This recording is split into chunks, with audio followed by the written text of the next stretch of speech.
Comment picoler le week-end et progresser en muscu? Est-ce qu'on peut se bourrer la gueule tous les week-ends et prendre du muscle ou perdre de la graisse? Vous le savez les gars, c'est l'été, les gens font plus de soirées, les gens boivent plus d'alcool. Je reçois pas mal de DM sur Insta de personnes qui me disent est-ce que je peux boire et faire de la muscu? Est-ce que c'est opposé? Est-ce que ça va me limiter dans mes progrès, dans ma prise de muscle, dans ma perte de graisse? C'est des questions légitimes. Aujourd'hui, on va donc voir comment boire et faire de la muscu. Est-ce qu'on va donner une marche à suivre sur comment picoler? La réponse est oui, mais attention, on n'incite personne à boire. Ne pas boire, c'est toujours la meilleure solution. La semaine dernière, je travaillais sur la diète d'un nouveau client et il me disait voilà, le vendredi, il adore sortir, etc.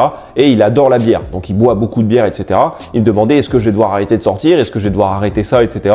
Bon, évidemment, moi, j'ai fait ma prévention. J'ai dit que dans tous les cas, la meilleure solution, c'était de ne pas boire. Mais il insistait et me disait j'adore vraiment ça, etc. Tu vois, c'est un peu un vice chez lui. Est-ce qu'on peut le gérer? La réponse est oui. Si tu gères ça correctement, on va voir comment faire. Tu peux quasiment avoir aucune conséquence de ta consommation d'alcool d'une soirée dans le week-end sur ton physique. Et du coup les gars, pour ça je vous propose de lister les problèmes qu'il y a par rapport à la consommation d'alcool, comment les régler ou du moins comment les atténuer un maximum. Le premier problème avec la consommation d'alcool et la muscu, c'est déjà les calories. 1 gramme d'alcool, c'est 7 kilocalories. Mais s'il n'y avait que les calories de l'alcool, ça irait, car au final, l'alcool pur, t'en consommes pas tant que ça. Le problème, ça va être les mélanges. Les gens prennent du whisky coca, du vodka Red Bull, ou rhum, orange, ce que tu veux, tu vois. Et là, tout de suite, t'exploses des calories. Pic d'insuline, soda, boissons sucrées, etc. C'est énormément de calories et ça va falloir le compenser, surtout si tu es dans une démarche de perte de gras ou de recomposition corporelle. Attention, c'est pas parce que tu es en prise de masse que tu peux picoler, c'est pas ce que j'ai dit non plus. Je dis juste que c'est encore plus important quand tu fais attention vraiment beaucoup à tes calories. La seule façon de compenser un excès de calories, c'est d'avoir un déficit de calories, évidemment.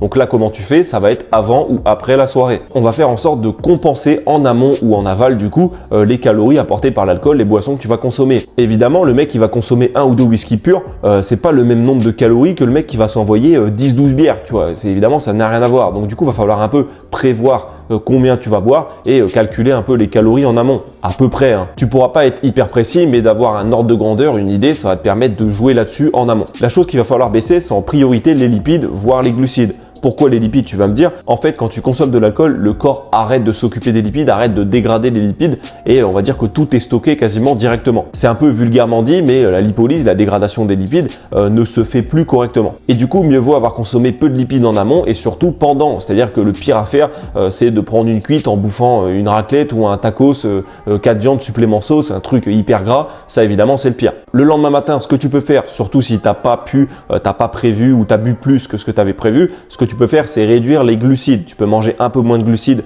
voire pas du tout sur ton premier repas. Le repas d'après, un peu moins aussi. Et après, tu repars normalement. Évidemment, tu juges comparé à ce que tu as consommé. Tu pourras pas être précis, mais encore une fois, l'idée, c'est d'avoir un ordre de grandeur. Donc, tu vois, au final, c'est pas trop dur à gérer non plus. Tu évites les lipides sur les 2 repas, on va dire, avant la soirée. Le lendemain, tu consommes un peu moins de glucides et l'affaire, elle est réglée. En nombre de calories, pour ceux qui sont en déficit calorique, si tu arrives à bien calculer, tu as le bon ordre de grandeur, il n'y aura pas de dégâts. Pareil, dans la même idée, ce qu'il faut éviter de faire, c'est s'envoyer le fameux tacos de sortie de boîte à 5h du matin. Voilà, tu as la dalle et tout. En plus, tu es un peu bourré, du coup, tu réfléchis pas trop. Ça, vaut mieux éviter. Et pourquoi tu as faim en plus?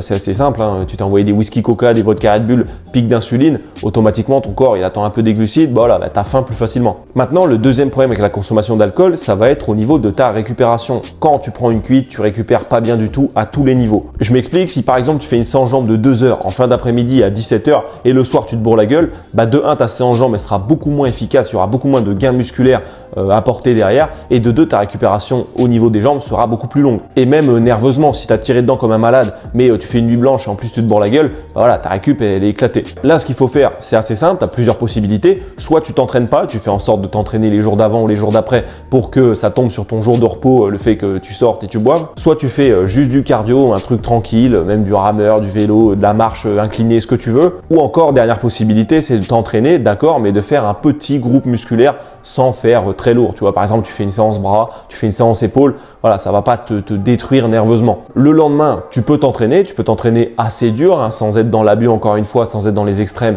des séances jambes de 2 heures hyper lourdes évidemment. Et ce que tu peux faire pour optimiser un petit peu, c'est c'est quand tu te lèves, tu vas soit faire du cardio, encore une fois, soit de la marche, un truc tranquille pour lancer le métabolisme, lancer le corps, etc. Troisième problème avec l'alcool qui paraît un peu contre-intuitif, c'est la déshydratation. En fait, ce qui se passe, c'est que tu es en soirée, tu danses, tu transpires, etc.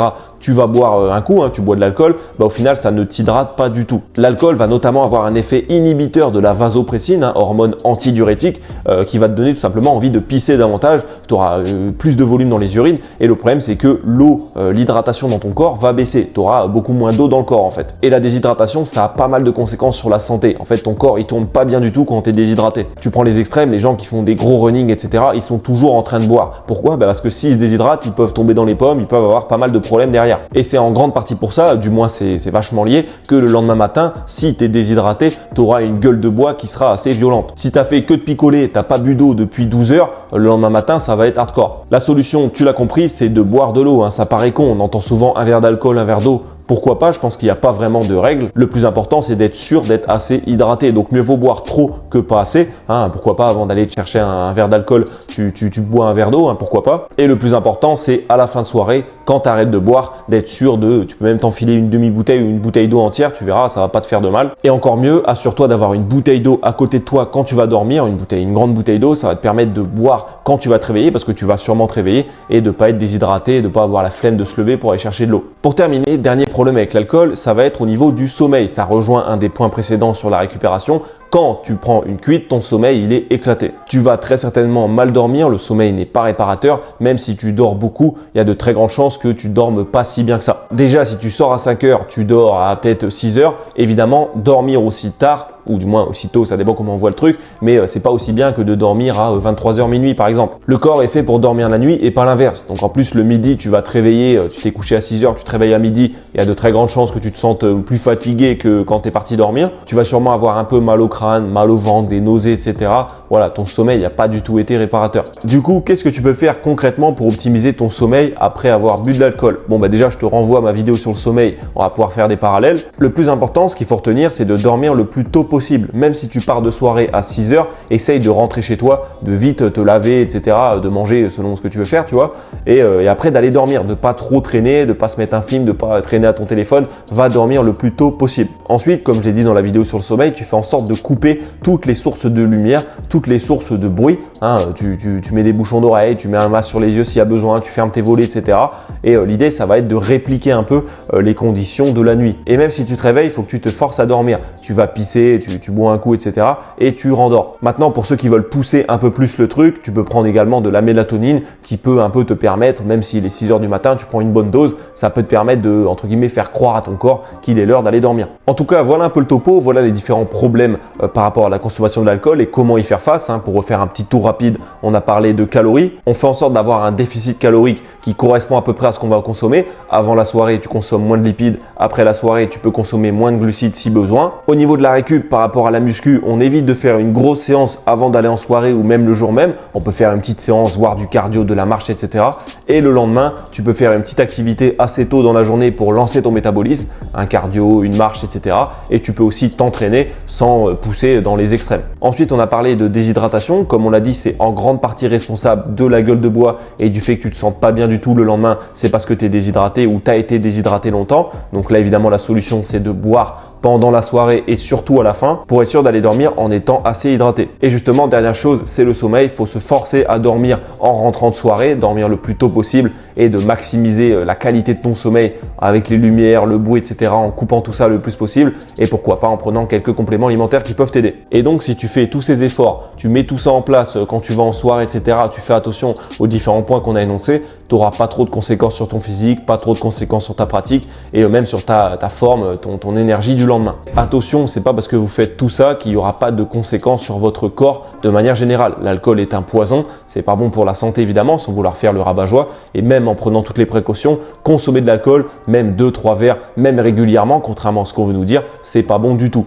Essaye toujours de boire le moins possible. Bien sûr, chacun a ses vices dans la vie. Il y en a c'est l'alcool, il y en a c'est la clope, il y en a c'est la malbouffe, peu importe. L'idée c'est d'en être conscient et de faire tout ce qu'on peut pour améliorer les choses ou du moins atténuer un peu les problèmes qu'on pourrait avoir. En tout cas les gars, merci d'avoir regardé, vidéo un peu différente de d'habitude, comme je vous disais, on m'avait suggéré le thème. N'hésitez pas à faire pareil si vous avez d'autres idées en message privé ou en commentaire, on pourra en parler. Allez les gars, merci encore, à bientôt, ciao.